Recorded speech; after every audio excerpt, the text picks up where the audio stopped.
Fancy a bit of chard, do ya?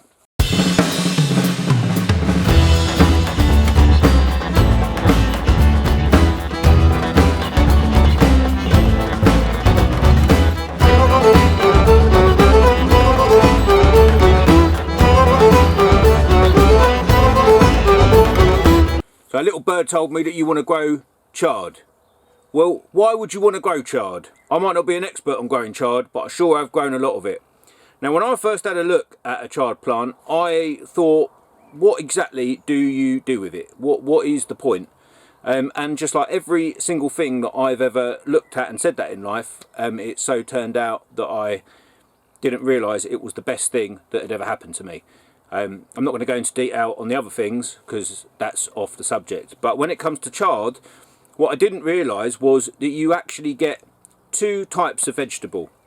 You get the leafy green, you get the spinach crop effectively, and you also get the stem, which can be grilled or it can be fried with butter. There's so many different things you can do. What I do with the stalks is I slice them up and I'll put them into stir fries. But you can pretty much use them anywhere. Well, not only are chard tasty, they're also very, very good for you. They're very rich in magnesium. They are great mineral accumulators, and if you track back their ancestors, you will be led back to the sea kales and things like that. So they're like a ancient coastal plant, basically. Full sun position, and they are heavy feeders. But what I really, really love about them is if you look out of the window in the middle of winter, there'll only be a few things out there that are still green in my garden. One of them is kale, parsley and chard. This is what I love about these vegetables. You know, they build up a big root throughout the season, and then you can still have leaves out there in the middle of winter. And something that Martin Crawford from Agroforestry UK pointed out is if you just keep on top of them and you chop out them seed heads as they come, you can actually keep the plant from going to seed, and you can keep it for up to 3 years. What usually ends up happening with me is I will get the small whippy seed heads, and as long as you don't get them too big, you can take them and you can eat them in stir fries as well. You're going to get a slight bitterness, but actually I don't really mind that very much as long as they don't get too big. The minute you get past sort of 5mm, you know, 5 to 8mm, then you're going to start, it's going to get too tough. But I think this is just a great plant for the fact you can just keep cutting it and just keep chomping at it. But your best bet if you really want to grow this is just grow it like a sort of brassica. And they're easier to grow than brassica. There are less pests, although deer, I mean in my garden it's the deer.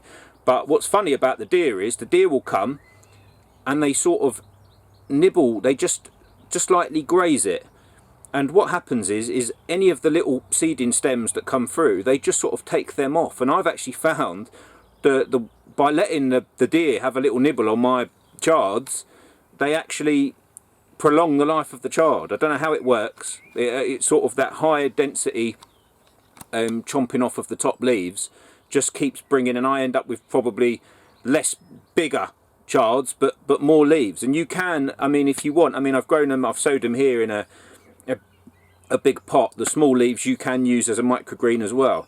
So really there's three ways of cropping chard. That's three main ways of doing it. I mean, most people, they want the massive chard stalk as long as your arm, and I mean I've done them. There's a time and a place, but the fact is, even if you do mess it up a bit and it goes a bit skew-if and you end up with a few seed heads, you really can't go wrong. You're going to end up eating it, but you're going to have something to eat. Basically, you're not going to go hungry with chard. So that's a great way of doing it. Another funny thing that happened with chard is very similar to radicchio. They developed this very big root. I mean, effectively, what chard is a beetroot that's grown for its stalk. It's pretty much a perpetual spinach type of plant. So you know, it's a wonder vegetable basically. And what you can do is at the end of the year, if it is just throwing out seed, is you can just dig them up, and just if you've got a rough bit of ground and you don't mind the seed heads, and you can still take small leaves off of them. If you want to get every little last bit out of it, you can rip them out the beds and put them in your woodland garden or your flower or your rough sort of flower beds, if you've got room and you want to make use of them, you'll keep getting this sort of whippy foliage out of them if you want to do that. Most people will just say, Paulo, what are you talking about? But for me, I have done them that way. I've, you know, because they are worth sort of, that rootstock is still going to have energy in it, and it's still going to throw out something, usually at a time of year when not much else is going on. Now, what you usually have to do with these is sow them from seed. Really, you want to go for minimum of 2 sowings a year. You go for one at the end of March, April, depending on what the weather's doing in your area, and then you want a sort of midsummer sowing. I mean, I generally will do an autumn sowing as well. Autumn being September, that first 2 weeks of September when it's still quite warm, I'll get a few plants growing and I'll pop them in the polytunnel, and that'll give me some winter greens for the winter time. But the seed is very similar to beet. It's the same thing as beetroot basically. You get that knobbly seed, and that one seed will have like 4 seeds in them, 2, 3, 4 seeds in them. So you just want to put one of them knobbly looking seeds into your seed trays, and just get your multi-purpose compost is fine for this. Try and get rid of all the big bits and just put them individually in there. Try and put a few millimeters of stuff over the top, nothing too blocky, compost wise, on top of them seeds. Give them a good water, and then, you know, when a few weeks time, you know, to pop them out straight out. Try and keep it to one plant, because you're going to get, you can get up to 4 little seedlings in there, and then you can just pop them straight in the beds. I mean, you can sow direct. I've always been a fan of sowing direct, to be honest, but what I found out there in the last few years is if we've got deer here and things, and if they come when they're too young, you're just going to wake up one morning and they're not going to be there. So what I try and do now is I try and get them strong in the polytunnel, get them out there, and then I find that they go very well. I mean, they do benefit from a fertiliser. If you can every year just ameliorate your soil with something, you'll be surprised just what better results you get. So try and keep that soil fertile. Seaweed, things like that, you know, they're a maritime sort of thing, and you know, whatever goodness you give them, they're going to give back to you. So it's a worthwhile exchange. If you've got chickens, what I do is I get the chicken manure every year, and that goes into my compost, and the compost I always just sort of mulch it, a really rough compost I produce, and I really mulch the tops of the beds, and that seems to, you know, ashes from the fire, really potassium, really gives them a good, so they are hungry. So just one thing I'd say with them, keep the moisture content consistent and full sun and well fed, and you're gonna get, you really can't go wrong if you do that. All right, you know what I will say as well is they will tolerate a little bit of, I think I'm going a bit funny, they will tolerate shade, a little bit of shade.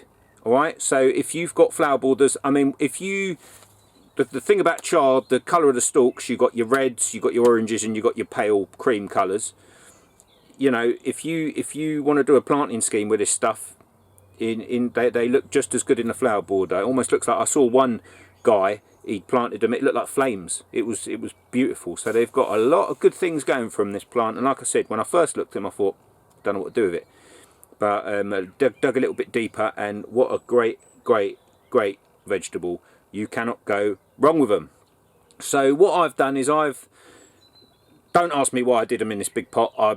I sowed a load in this big pot, and I'll be planting some of them out into the bed today.